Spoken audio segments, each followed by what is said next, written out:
अनुभवी आंखें सच दिखाते हैं, छुपाते नहीं। यूक्रेन और रूस में लगातार युद्ध जारी है। ऐसे में भारत के वहां छात्र फंसे हुए हैं। रूस और यूक्रेन के बीच भयंकर युद्ध जारी है। आपको बता दें कि रूस के हमले यूक्रेन पर लगातार जारी है, जिससे कि वहां जान माल की भारी क्षति हो रही है। आपको बता दें, भारत के कई छात्र यूक्रेन में फंसे हुए हैं। विभिन्न राज्यों और विभिन्न जगहों पर, विभिन्न शहरों में यूक्रेन में भारतीय छात्र फंसे हुए हैं। बिहारी छात्र भी भारी संख्या में वहाँ फंसे हुए हैं। अररिया, कटिहार, किशनगंज और पूर्णिया जिले के विभिन्न क्षेत्रों के भी छात्र वहाँ फंसे हुए हैं। ऐसे में हमारे विशेष संवाददाता गौरव गुप्ता ने बनमनखी के यूक्रेन के छात्र, जी हाँ, बनमनखी से गए यूक्रेन मेडिकल की पढ़ाई कर रहे यूक्रेन के छात्र से जब उन्होंने बातचीत की तो उन्होंने स्पष्ट शब्दों में कहा कि वहाँ माहौल बेहद खराब है। यूक्रेन और रूस में लगातार युद्ध जारी है। ऐसे में भारत के वहां छात्र फंसे हुए हैं जो मेडिकल की तैयारी करने के लिए गए थे। हमारे साथ फोन लाइन पर जुड़ चुके हैं आकाश कुमार, जो बनमनखी राजहाट के निवासी है। फिलहाल वो रायपुर में रहते हैं। उनसे सीधे रुख करेंगे और जानेंगे वहाँ के हालात और उनसे जानने की कोशिश करेंगे किस तरह उनकी वतन वापसी हुई है। हमारे साथ वीडियो कॉल के माध्यम से जुड़ चुके हैं आकाश कुमार। हमारे साथ फोन लाइन पर जुड़ चुके हैं वीडियो कॉल के माध्यम से यूक्रेन का छात्र आकाश कुमार गुप्ता। जी आकाश, हमारी बात सुन रहे हैं? जी जी। किस तरह का माहौल है वहाँ पर? अभी तो वहाँ माहौल बहुत ज़्यादा दिक्कत में है। वहाँ के स्टूडेंट, खासकर कीव और खार्किव के जो स्टूडेंट हैं, वो अभी बंकर के शेल्टर में पड़े हुए हैं। और बहुत बच्चे तो, जैसे मैं अभी विनित्सा का 4th ईयर का स्टूडेंट हूँ, तो वहाँ पे जो है अभी ज़्यादा माहौल ख़राब नहीं था। तो बहुत बच्चे रोमानिया के बॉर्डर के थ्रू इंडिया आ रहे हैं, लेकिन अभी खार्किव और कीव के स्टूडेंट जो वहाँ पे शेल्टर में पड़े हुए हैं, उन्हें भी निकालना चाहिए। अच्छा, आप यूक्रेन में किस कॉलेज में थे आप? मैं विनित्सा नेशनल मेडिकल यूनिवर्सिटी विनित्सा में था। कौन सा सेमेस्टर में थे आप? मैं अभी 4th ईयर में था, 8th सेमेस्टर में। तो आपकी वतन वापसी हो गई है? जी हो गई है, लेकिन बहुत दिक्कत के साथ हुई है। कैसे हुई, हमारे दर्शकों को आप अपना बताएं। एक्चुअली इसमें क्या हुआ कि जैसे एम्बेसी ने 17 तारीख को बोला था कि, मतलब एम्बेसी ने बताया था कि एक नोटिफिकेशन जारी किया गया था एम्बेसी के थ्रू कि आप लोग जो है जल्दी से जल्दी ये छोड़ के निकल जाए यूक्रेन, क्योंकि यहाँ पे बहुत ज़्यादा माहौल ख़राब होने वाला है। तो मेरे कुछ दोस्त और हम निकले, लेकिन बहुत ज़्यादा स्टूडेंट वहीं फंसे हुए थे।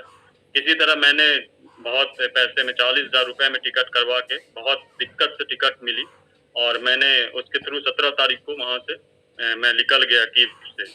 लेकिन अभी भी मेरे बहुत दोस्त वहाँ फंसे हुए थे। वो आज से 24 तारीख के बाद, लेकिन 24 तारीख को विनित्सा में जब रहता, वहाँ पे बम का हमला हो गया। और जहाँ कीव है, जहाँ एयरपोर्ट है, वहाँ भी बम का हमला हो गया। एयरपोर्ट पूरी तरह से ध्वस्त हो गई, जिसके कारण बच्चे नहीं आ पाए। और अभी वहाँ का एयर स्पेस सब बंद है। जो एयरपोर्ट होता है वो बंद है वहाँ पे, तो अभी बच्चे नहीं आ पा रहे थे। तो अभी फंसे हुए हैं सारे स्टूडेंट मेरे कॉलेज के। अच्छा, यूक्रेन में आप कहाँ ठहरे हुए थे? यूक्रेन में मैं विनित्सा नेशनल मेडिकल विनित्सा में था, क्योंकि मेरा कॉलेज विनित्सा नेशनल मेडिकल यूनिवर्सिटी था, तो मैं वहीं रहूँगा, विनित्सा में था। उसके बाद कीव आया, फिर कीव के बाद मैं वहाँ एयरपोर्ट से फ्लाइट लेके फिर इंडिया आया था। यूक्रेन और भारत से आने का सफ़र आपका कैसा रहा, और भारत की ओर से किस तरह की मदद की गई? यूक्रेन और भारत से आने का सफर तो मेरा ठीक ही रहा, क्योंकि मैं 24 तारीख से पहले आ गया। लेकिन भारत की तरफ से उस वक्त कोई मदद नहीं दी गई थी। अब खुद की फ्लाइट करके, खुद का बहुत पैसे, जो चीज मैं 23,000 में आ सकता था, मैं 40,000 दे के आया हूँ इस स्थिति को देख कर। और अभी बहुत बच्चे फंसे हुए हैं, इसका भी दिक्कत है। तो एक तरह से अभी हम माहौल को अच्छा नहीं कर। अच्छा, आपके साथ जो भी स्टूडेंट है, कितने कुल छात्र वहाँ पर फंसे हुए हैं अभी भी? जी, कुछ स्टूडेंट फंसे हुए हैं रोमानिया में। मेरे जो दोस्त हैं वो दूसरे बॉर्डर पार करके दूसरे कंट्री में गए हुए हैं, रोमानिया में, तो वहाँ फंसे हुए हैं।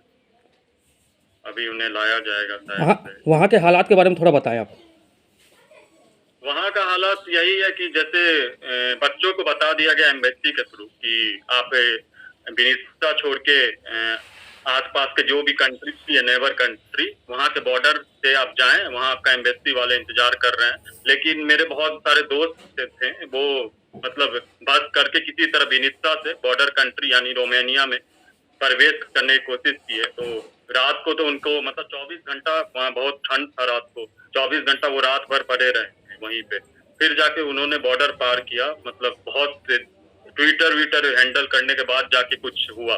तो 24 घंटे बाद उन्हें रोमानिया ले जाया गया, वहाँ की कैपिटल ले जाया गया, और अभी वो रेफ्यूजी की जिंदगी वहाँ 3 दिन से काट रहे हैं। उन्हें कुछ भी खाने को मतलब बहुत कम मिल रहा है खाने पीने को, और मैं यही चाहूंगा कि जल्दी से जल्दी उन लोगों को भी ले आया करे, मतलब सरकार के थ्रू। अच्छा, भारत सरकार से आप क्या मांगे रखते हैं?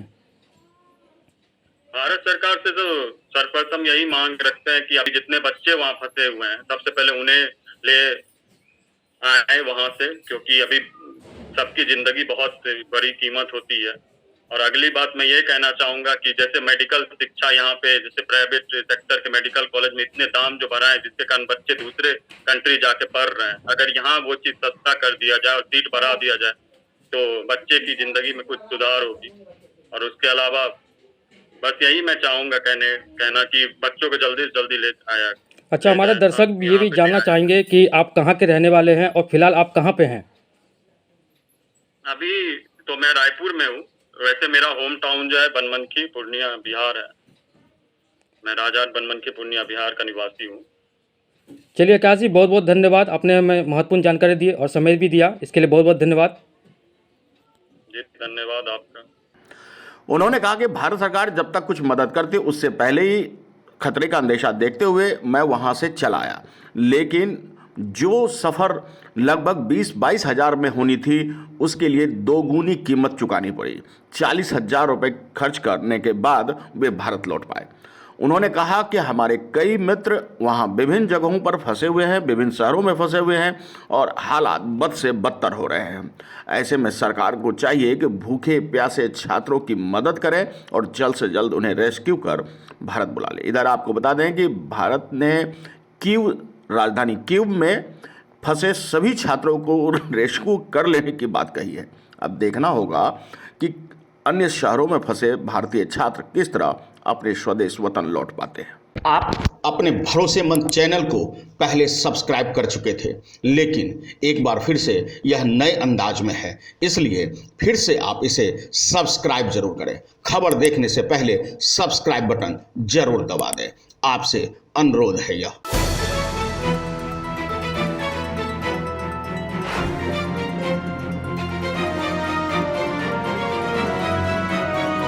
अनुभवी आंखें सच दिखाते हैं, छुपाते नहीं।